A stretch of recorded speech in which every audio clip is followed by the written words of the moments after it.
Love is not a feeling. Barry Long was interviewed about Love is Not a Feeling by Hal Blacker, editor of What is Enlightenment magazine. Hal Blacker: in your article you make a distinction between feeling and sensation, but it seems to me that sensations are as ephemeral and time-bound as feelings. What's the relevance of sensations to enlightenment, which is beyond time and beyond change? Barry Long: I have no feelings at this moment, and I don't have feelings. But if I want to, I can feel a sensation in my body within, which is the pure sensation of my sensory existence, which is the beginning of time. That sensation never changes. It's always there. But as I detach myself from existence, that is from my feelings, from the necessity to think or feel, that sensation disappears. It's not necessary. It only appears when I want it or when somebody mentions it. Otherwise I have no sensation and no feelings, and I exist in knowledge. You can't be enlightened unless you've got sensation, pure sensation. I'm choosing the word pure sensation because pure sensation doesn't have any feeling in it. I don't like to use the word experience because experience isn't direct. Pure sensation is direct being, and that's the basis of your and everybody's sensory existence. Now enlightenment is the other side of that. Where sensation itself even disappears because it's not necessary, there is enlightenment. It's the other side of pure sensation. Hal Blacker: what is the connection between love and enlightenment? Barry Long: love is the state of enlightenment, and enlightenment is the state of love. You can't make any separation between them. Enlightenment is the state of no feelings and pure knowledge, and so is love, and both are impersonal.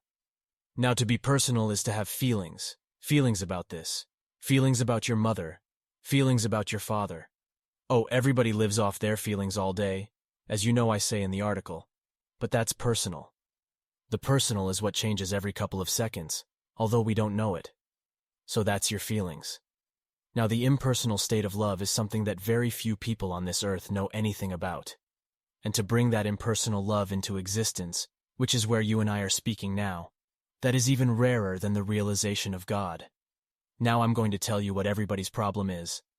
It is love of woman in the case of a man, and the love of man in the case of a woman. All your problems come down to love. Your love life is what your problem is, and everybody else is on earth. God in existence is man and woman. There's nothing else. And unless you have loved God in existence, your duality, which is woman or man, unless you have united with that through love and devotion, without going through your feelings of love, you're not going to be enlightened. The love of man and woman is the beginning of the love of God. You can realize God within like many men have done. It's one of the rarest things on earth to realize God, but everybody seems to think that that's the end. Where I come from, realizing God was the easy part of it. That God of love which is already here anyway. Who wouldn't be able to realize it? The difficult part is to bring that God into this world where God or love is not, into that body listening to these words, and this body speaking them. That's the task, Hal Blacker.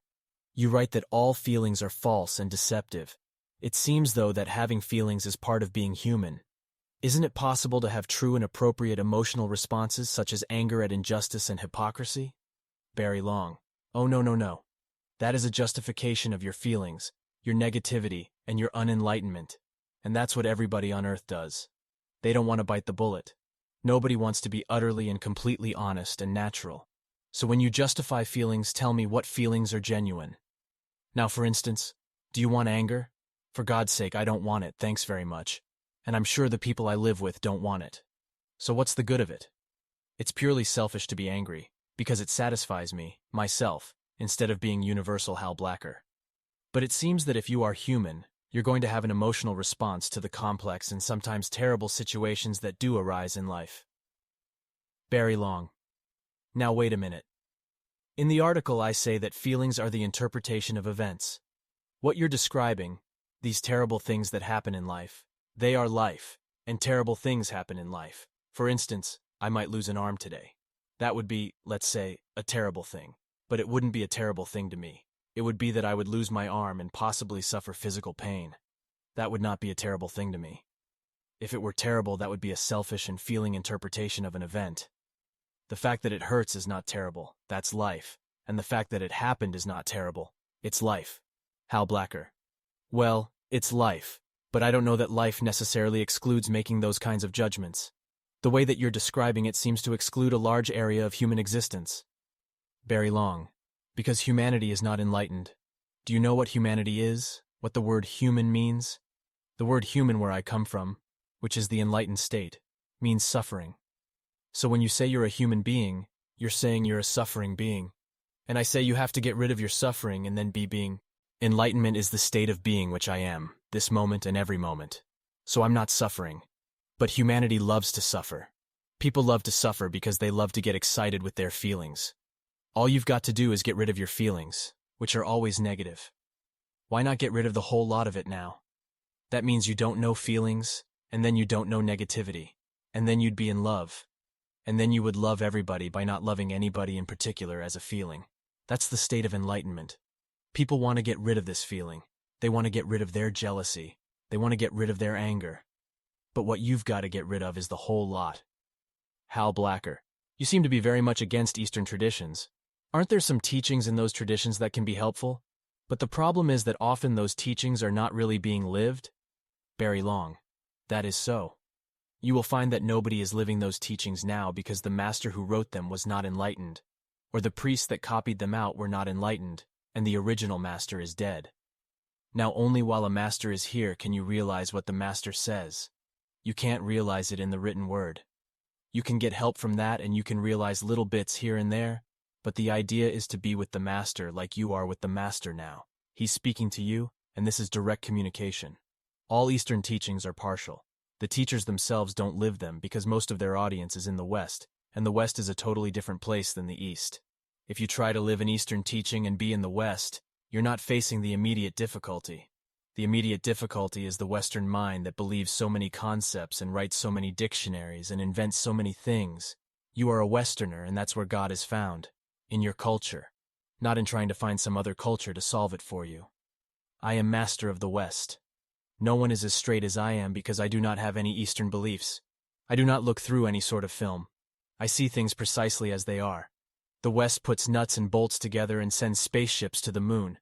I do the same thing in connection with God.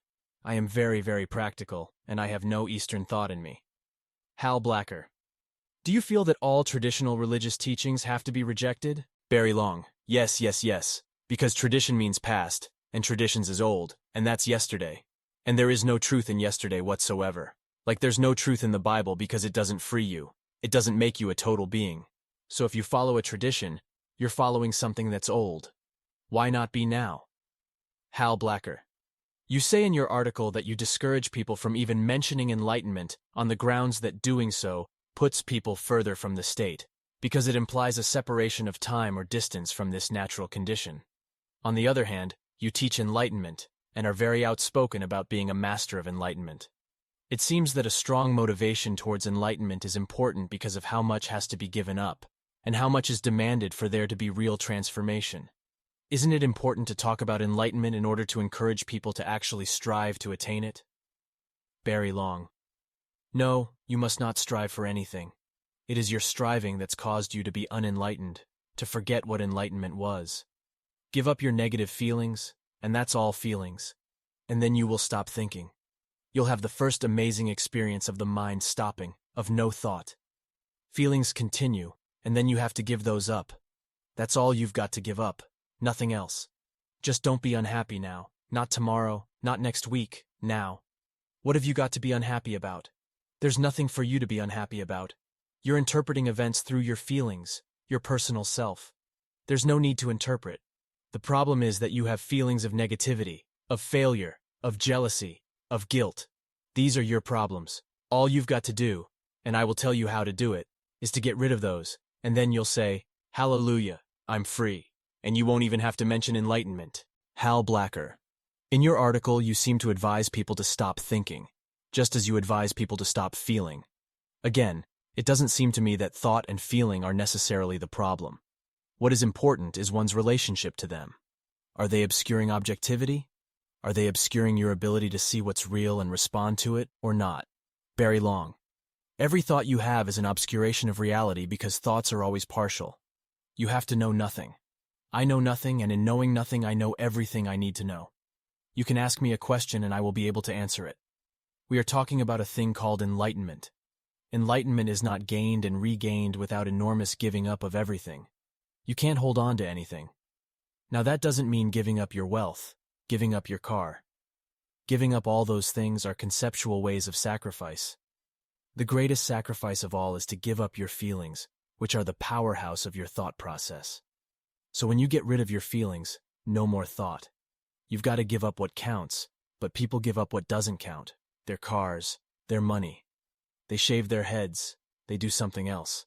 But that's not what it's about. It's about the supreme sacrifice, which is to sacrifice my humanness, my suffering, which are my feelings. And that leads to the giving up of my thoughts. It's as simple as that because all I have is my feelings. That's my only corruption, my only unenlightenment. Hal Blacker. Without thinking and feeling, how does one function when it comes to acting in the world, which inevitably involves making judgments and decisions and choosing between this and that? How do you function? Barry Long. Well, I don't make decisions. Somebody says to me, would it be okay to go to England? And I say, what are the dates and how does that fit in with everything? How's my health? Well, I'm all right. I think I can stand that sort of thing. So they put things to me, and I can or I can't. In other words, I always go for the biggest yes. I don't make decisions. Really, you don't need to make decisions. It's a conceptual thing, and the more enlightened you are, the less decisions there are. That's why I say you do as you do. You don't have alternatives and you don't have choices to make because that's the state. I like to suggest that people don't use the word decision because that introduces a selfish aspect, the idea that you are controlling your life. I decided. You know it is a very staccato, sharp-angled, suffering thing. Better to just look at the situation and do what you do. Now when you do what you do, it gets rid of the chooser, the winner, and the loser. You'd be surprised how all day, most of the time, you're not making any decisions, and you're doing all sorts of things. It's only a mental concept. It's selfish to think that you're making decisions. If you want a better word, where I come from, this is how everybody runs their life anyway. You go for the biggest yes. There's no certainty in life, so you look at a situation, and there's 6 points for, and there's 8 points against. And so you say, well, I'll go for the biggest yes, which in this case is no. So no, I don't think that's a good idea. You just want to get rid of these big decision makings. It's too harsh. It's willful. Hal Blacker. You write, enlightenment is to be emptied, not empty of feelings, and thus at one with the purest sensation of divine being. What's the distinction here between being emptied and being empty of feelings? Barry Long. Yes, well I noticed that in your last issue's interviews with those Eastern teachers, From Light to Light, Janber 1995, emptiness was mentioned a lot. I find that a wrong word, because in God realization and being one with God the Most High, the unspeakable one, there's no sense whatsoever of ever having done anything yourself. It is all done for you. It's by grace. And so it's not being empty, it's being emptied. There's a different emphasis or a different connotation to that. Nobody, it doesn't matter who he is ever going to be the Most High. He might think he is and start calling himself Bhagwan or the Bright and all that bullshit, but it's not true. It is by grace that I live. It is by grace that I am speaking now. It is by grace and grace alone. And that grace empties the vehicle of what it needs to be emptied of. And then there is the state of enlightenment, or wonder, which has no knowing in it. So the void that the Buddha is supposed to have spoken of, and which I am in and which I am, is not empty. It is pregnant. It is utterly potent, but it's nothing.